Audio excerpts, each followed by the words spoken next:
Karibuni tena Gunners XG katika siku nyingine ambapo leo kulikuwa kuna pambano kati ya Arsenal na Chelsea. Ni pambano la ligi kuu ya England, ni mechi za mwisho hizi tunaweza tukaziita.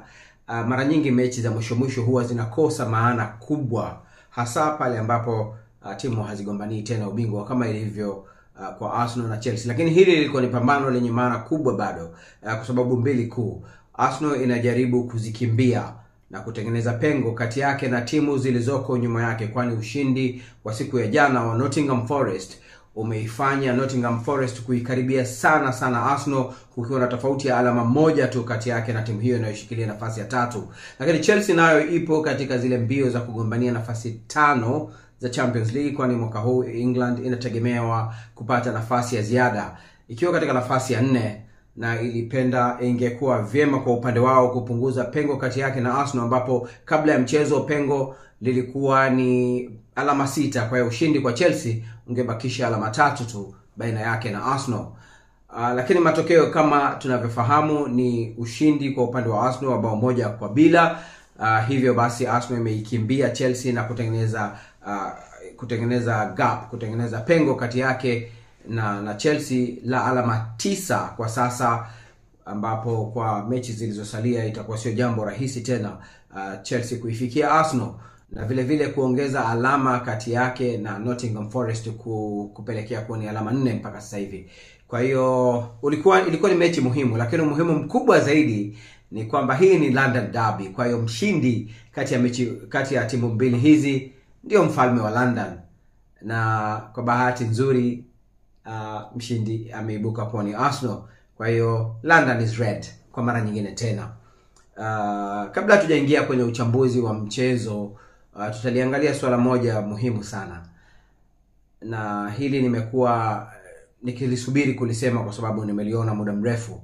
Arsenal huwa inafanya vizuri sana dhidi ya timu kubwa, katika zile timu zinazoitwa Big 6 katika Premier League, traditional Big 6, yani Liverpool, Arsenal, Manchester City, Manchester United, Tottenham Hotspur na Chelsea.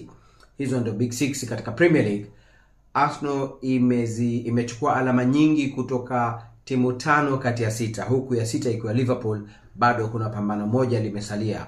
Iwapo Arsenal itashinda mchezo huo, maana yake ni kwamba Arsenal itakuwa imeshinda mechi zote 6, mechi zote 5 kati ya timu hizo. Hii inaifanya kwamba Arsenal ndo king wa top 6 katika Premier League. Kwa upande wa Manchester United, Arsenal imechukua alama 4, imeshinda 1 na kutoka suluhu 1. Kwa upande wa Tottenham Hotspur, Arsenal imepata alama 6 zote baada ya kushinda mechi zote 2. Kwa Manchester City imechukua alama 4, huku ikipiga Manchester City kwa mabao 5-0 kwenye mechi iliyofanyika kwenye uwanja wa Emirates. Hivyo basi Tottenham nayo kama tulivyosema imechukua alama 6, na leo alama 4 kutoka kwa Chelsea. Kwa hiyo Arsenal traditionally inafanya vizuri sana katika mechi kubwa kuliko mechi ambazo ni za average, na hii inarudi kwenye lile tunalolizungumza karibu kila wiki kwamba Arsenal, timu ambazo zinazocheza na kutoka na kujaribu kushambulia, na hivi ndivyo ambavyo timu kubwa zinavyocheza, basi Arsenal inafanya vizuri. Timu zinazo sit back, Arsenal huwa haifanyi vizuri. Kwa hiyo ndio matokeo yake unakuta kwamba Arsenal inafanya vizuri dhidi ya timu hizo. Sasa tuingie kwenye mchezo wa leo, ambapo tutazungumzia kwanza lineup. Katika jambo ambalo halikutarajiwa, Ethan Nwaneri hakuwepo kwenye lineup ya leo, na hili linatokana, tunaamini ni kwamba Ethan Nwaneri anakuwa managed, kwamba ameshacheza mechi nyingi mfululizo. Kwa hiyo kurejea kwa Martinelli kunampa nafasi Mikel Arteta kumpumzisha kinda huyu ili asipate pressure kubwa. Ingawa nadhani Ethan Nwaneri mwenyewe angependelea kucheza, kwani amebakiza mechi 2 au 3 hivi nadhani kabla ya kutimia miaka 18, na iwapo atafunga mabao 2 ataweka record ya kuwa mchezaji mwenye aliyefunga magoli mengi kuliko wachezaji wote kabla ya kutimia umri wa miaka 18. Record hiyo inashikiliwa kwa pamoja kwa hivi sasa na Wayne Rooney pamoja na Michael Owen. Kwa hiyo iwapo atafunga goli moja ambalo litakuwa ni goli la 7 katika ligi, basi atakuwa amefungana nao wote wawili, kwa hiyo atakuwa kwenye record hiyo, na iwapo ataongeza mawili kama nilivyosema, atakuwa anaishikilia peke yake. Kwa hiyo naamini mwenyewe Nwaneri alipendelea kucheza, lakini haikuwa hivyo kwa sababu hatuna kiasi fulani Premier League haina umuhimu mkubwa. Tunaweza tukisema kwamba Arsenal imeshajihakikishia kucheza Champions League. Kwa hiyo inaelekeza sasa hivi nguvu zake kwenye mashindano ya ligi ya mabingwa wa Ulaya, ambapo tutakutana na Real Madrid siku ya tarehe 8 kumradhi, mwezi ujao katika uwanja wa Emirates. Kwa hiyo nadhani sasa hivi Arteta ana focus zaidi kwenye mashindano hayo katika robo finali dhidi ya Real Madrid. Kwa upande wa takwimu za mchezo sasa hivi ni kwamba Chelsea imeizidi Arsenal katika ball possession, ikiwa na umiliki wa 59% na dhidi ya 41 za Arsenal. Sasa inaanza kuwa kama ni tradition ya Arsenal, inapozidiwa possession ndio inashinda, na inapomiliki sana mpira basi haishindi. Kwa hiyo Chelsea imemiliki mpira, Arsenal imepata ushindi. Kwa upande wa XG, tegemeo la kufunga magoli tarajiwa kama tunavyoita, Arsenal ilikuwa na 0.77 dhidi ya 0.35 ya Chelsea, kwa hiyo imeizidi kidogo. Kwa hiyo hii inaonyesha kwamba ulikuwa ni mchezo ambao haukutoa nafasi nyingi za kufunga kwa timu zote mbili. Hakuna timu iliweza kufikisha moja kamili, kama tulivyosema kwamba Arsenal ina 0.77. Kwa hiyo ilikuwa ni a game of limited chances. Kwa upande wa viwango vya timu, hii ni takwimu mpya hatujawahi kuitumia kabla. Team rating tunazungumzia hapa, Arsenal imeperform better kuliko Chelsea ikiwa na 7.17, huku Chelsea ikiwa na 6.72. Kwa kawaida 7 ni performance nzuri, 7 kwenda juu. Vile vile mashuti, Arsenal imepiga mashuti mengi na ina mashuti mengi on target, ikiwa na mashuti 12 na 4 yaliyolenga mlango, huku Chelsea na mashuti 8, mawili tu ndio yaliyolenga mlango. Pasi Chelsea imepiga nyingi kwa vile ilikuwa na umiliki mkubwa, 508 dhidi ya 346 za Arsenal, huku Arsenal ikiwa imepata kona nyingi zaidi. Ilikuwa kama nilivyosema ni game ya limited chances. Ilikuwa very tactical game. Team zote mbili zikijaribu kucheza possession football, kumiliki mpira, na Arsenal ilikuwa more strategic katika kushambulia kuliko Chelsea ambayo haikupata nafasi nyingi. Arsenal pia ilikuwa very wasteful, imepoteza nafasi kadhaa. Declan Rice alipiga shuti likatoka pembeni ya mwamba. Trossard alipata nafasi adhimu kabisa ndani ya box, naamini akapiga shuti ambalo lilipotea. Vile vile Martinelli amepoteza nafasi. Kwa hiyo again, kabla ya kuumia kwa Kai Havertz, wengi walikuwa wanaona kwamba Arsenal inapoteza nafasi za magoli kwa sababu ya Kai Havertz. Lakini si Kai Havertz peke yake. Arsenal haipo clinical katika finishing. Haipo clinical kabisa. Na hii ni hatari tunapokwenda kucheza na timu kama Real Madrid ambayo inapopata nafasi mbili inaweza ikafunga mabao mawili. Arsenal inaweza kupata nafasi 4 ikafunga bao moja au hata isifunge bao hata moja. Kwa hiyo Arsenal inahitaji kuwa clinical katika finishing kabla ya tarehe 8 mwezi ujao tutakapokutana na Real Madrid katika ile robo finali. Kwa hiyo ndio kwa upande wa takwimu. Sasa tuzungumzie performance za wachezaji. Kama mnavyoona kwamba mchezaji bora, nyota ya mchezo kwa upande wa Arsenal katika mchezo huo ni Jurrien Timber ambaye amefanya vizuri sana. Amekuwa amezima mashambulizi kwa upande wa kulia, na vile vile ameshiriki katika mashambulizi kadhaa, huku akivert kama midfield katika baadhi ya moves.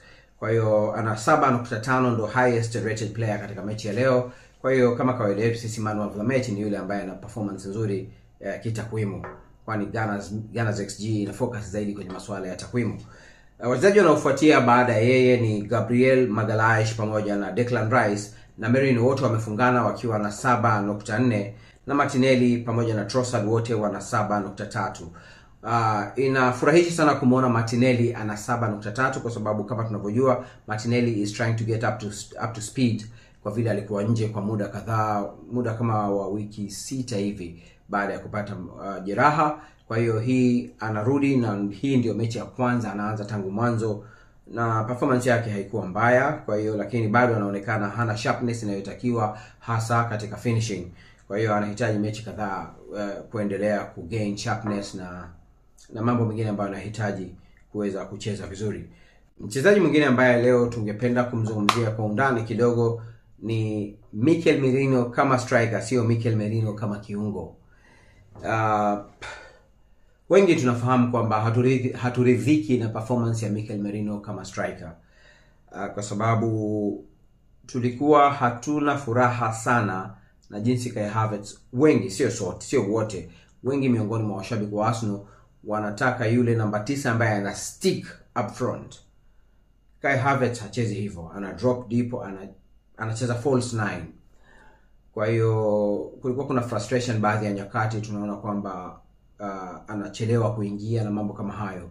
Kwa hiyo wengi walikuwa wanataka out and out striker ili awe ana stick pale mbele na anapokea mipira na kazi yake iwe zaidi ni kumalizia kuliko kushiriki katika maeneo mengine ya mchezo. Lakini sasa Mikel Merino amekuja kucheza nafasi ile ya false 9. Yeye amezidi kudrift zaidi katika swala zima la kushiriki katika maeneo mengine ya mchezo, kama vile kuteremka na kufanya kuplay role ya midfield, kudefend na masuala mengine ya uwanjani. Amekuwa anachelewa zaidi kuingia, na matokeo yake is more frustrating kuliko hata Kai Havertz.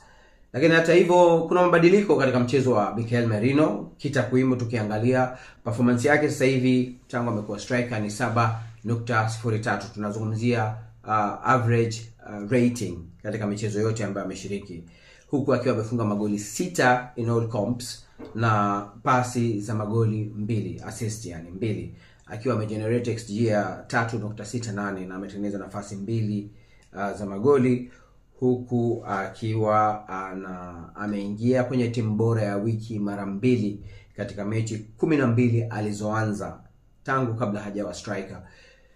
Ukiangalia kwa mtazamo huu unaona kwamba sio striker anaitisha, lakini hana performance mbovu sana.